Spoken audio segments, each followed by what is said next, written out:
Welcome students. Algae की class में पुनः आपका स्वागत है। आज हम अपना नया टॉपिक शुरू करेंगे। कारा। कारा आप देख सकते हो, ये भी एक एल्गी है, लेकिन ये मैक्रोस्कोपिक एल्गी है, यानी कि इसको देखने के लिए हमें सूक्ष्मदर्शी की आवश्यकता नहीं होती है। ये इसके साइज जो है, आप देखो कि एक एंजियोस्पर्म का जो प्लांट होता है, जैसे एक पौधे नॉर्मल दिखाई देते हैं हमें हर्ब्स, उस तरह का ये प्लांट हमें दिखाई देता है। आप देख सकते हो यहाँ पर ये कारा ही है। और ये छोटे छोटे जो इसके ऊपर डॉट्स टाइप के दिखाई दे रहे हैं स्ट्रक्चर, ये इसके सेक्स ऑर्गन्स हैं। तो कारा जो है वो मैक्रोस्कोपिक है, लेकिन पाया पानी में ही जाता है। तो आज का हमारा टॉपिक है लाइफ साइकिल ऑफ कारा। सबसे पहले हम पढ़ेंगे इसका क्लासिफिकेशन या वर्गीकरण। कारा डिवीजन इसका है कैरोफाइटा, क्लास कैरोफाइसी, ऑर्डर कैरेल्स, फैमिली कैरेसी और जीनस कारा। ये इसका क्लासिफिकेशन है। अब इनके कैरेक्टर्स हम वन बाय वन देखते हैं कि कैरोफाइसी के कैरेक्टर हैं, क्या कैरेक्टर्स हैं, कैरेल्स के क्या कैरेक्टर हैं, कैरेसी के क्या कैरेक्टर्स हैं, ये हम वन बाय वन लेंगे। यहाँ पर आप देखो, ये कारा का ही मैंने एक छोटा सा पार्ट है, उसका फोटोग्राफ है। इसके अंदर आप देखो, ये रेड कलर का जो पार्ट है, ये इसके अंदर सेक्स ऑर्गन्स है, मेल सेक्स ऑर्गन्स, जिनको हम कहते हैं ग्लोब्यूल्स। और ये जो हैं ब्राउनिश कलर के, ये हैं फीमेल सेक्स ऑर्गन्स, जिनको कहा जाता है न्यूक्यूल। तो इस तरह से ब्रांचेस के ऊपर सेक्स ऑर्गन्स कारा में लगे हुए दिखाई देते हैं, और वो हम नेकेड आई से भी देख सकते हैं, उनको नग्न आंखों से भी देखा जा सकता है, इसीलिए इसको हम कहते हैं ये मैक्रोस्कोपिक है। तो सबसे पहले इसकी क्लासिफिकेशन की डिटेल्स हम पढ़ते हैं। तो क्लास कैरोफाइसी। कैरोफाइसी का पहला कैरेक्टर है इक्विसिटॉइड हैबिट, यानी कि आपने इक्विसिटम पढ़ा होगा। टेरिडोफाइट्स के अंदर हम सिलेजिनेला, मार्शिलिया, इक्विसिटम पढ़ते हैं। तो उसी तरह से इक्विसिटम का अगर आपको थोड़ा सा हम रिकॉल करें, तो इक्विसिटम के अंदर प्लांट बॉडी जो है वो नोड्स और इंटरनोड्स में डिवाइडेड होती है, पर्व और पर्व संधियों के अंदर विभाजित होती है। ठीक उसी प्रकार से कारा के अंदर भी प्लांट बॉडी जो है वो पर्व और पर्व संधियों में, अर्थात नोड और इंटरनोड्स के अंदर डिवाइडेड होती है।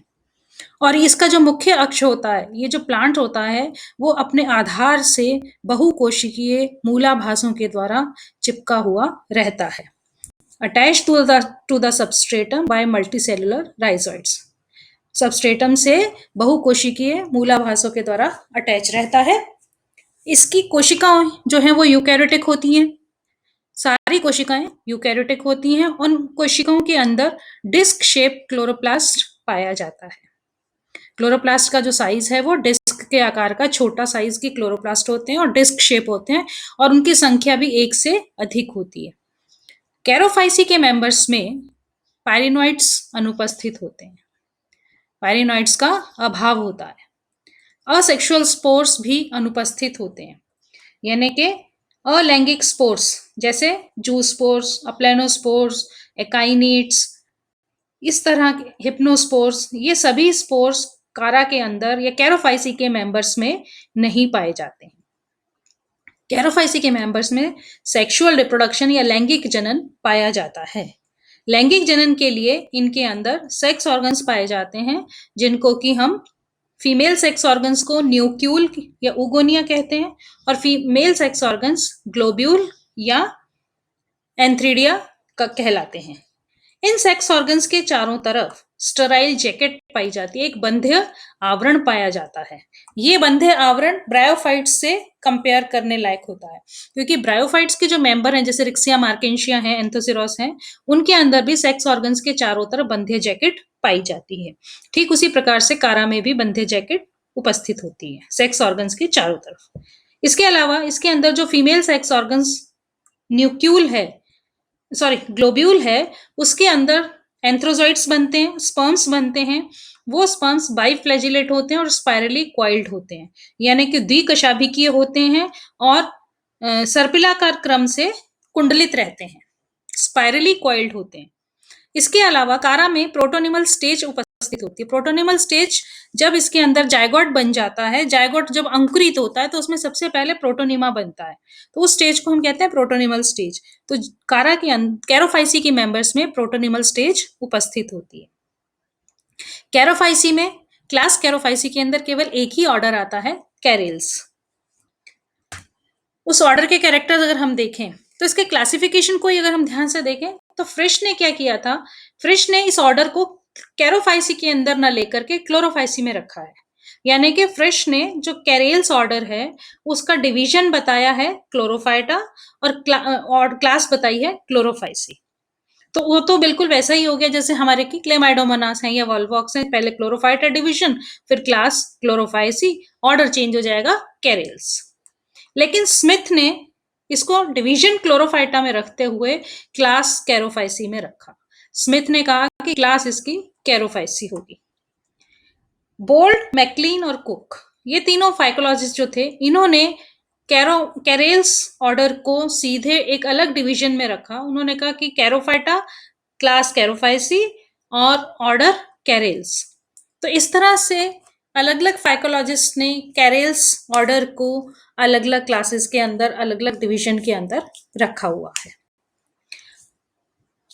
कैरेल्स के मेंबर्स शैलो वाटर के अंदर पाए जाते हैं, यानी कि उथले पानी में पाए जाते हैं, ज्यादा गहरे पानी में नहीं होते हैं, लेकिन फ्रेश वाटर में पाए जाते हैं, यानी कि स्वच्छ जल में पाए जाते हैं।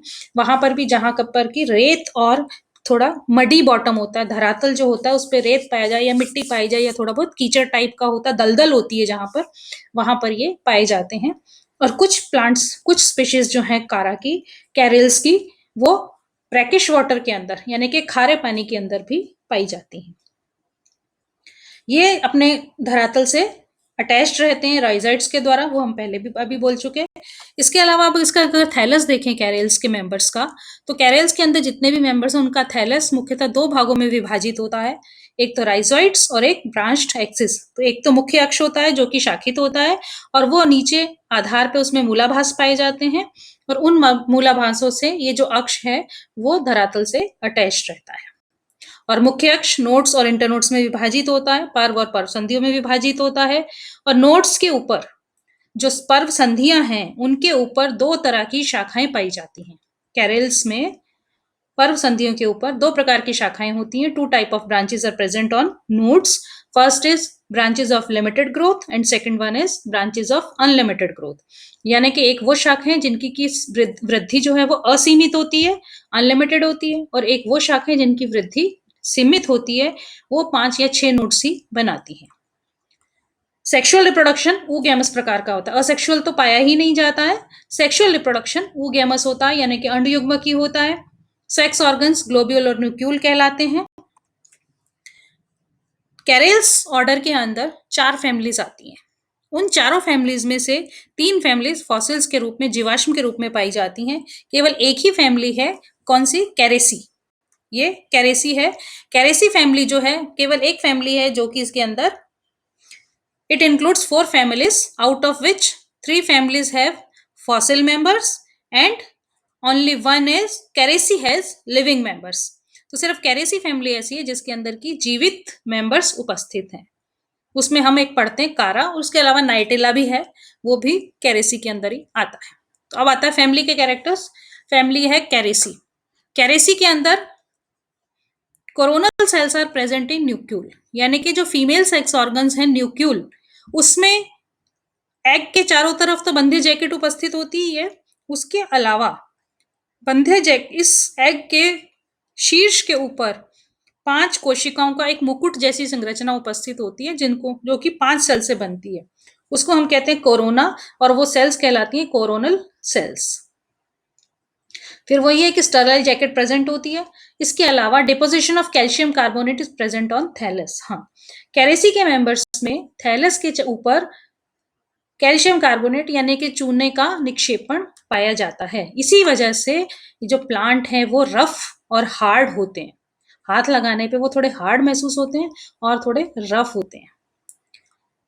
मुख्य अक्ष जो है और उसकी जो शाखाएं हैं वो रिजिज एंड फरोज पाए जाते हैं, क्योंकि कोशिकाओं की लाइनिंग पाई जाती है, कोशिकाएं पाई जाती हैं 1 बाय 1, तो वो रिजिज एंड फरोज मतलब रिजिस उभार और उभार और खांचे पाई जाती हैं मुख्य अक्ष और शाखाओं पे।